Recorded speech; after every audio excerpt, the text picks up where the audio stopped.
radio stations of DoraCountyDailyNews.com. It's a good news day, and it's always a good news day when Dan Tjernagel from Sturgeon Bay School District comes in. And Dan, thank you for coming in today. And you actually have coming up in the, what would be the April election, a referendum question coming up. What should people know about that referendum? Morning, Tim. As always, thanks for having me. Yes, April 5th would be the spring election.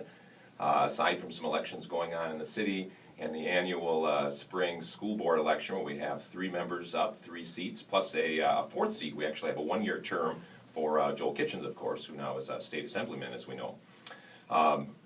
What we have for the referendum, back to your question, is it's that time again. We passed operational referenda, 3-year operational revenue limit override referenda back in 2007, 2010, 2013, which of course anyone can do that math and know that we're up again in 2016. So yes, it's the next 3-year, which would cover the next 3 school years. So the 16-17, 17-18, and 18-19 school year, as far as really authority to override the revenue limit. I know sometimes there's talk about, is that going over your budget? That's really not the case.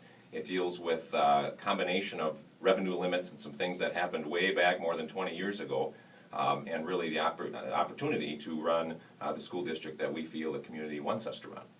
And you're kind of studying that now with your degree program. Do you have a little bit of a firmer grasp on it because of those studies? My reading and talking with others on the topic has shown what many of us know and what you've heard in this community before, is that really the school funding problem in the state is really a state problem.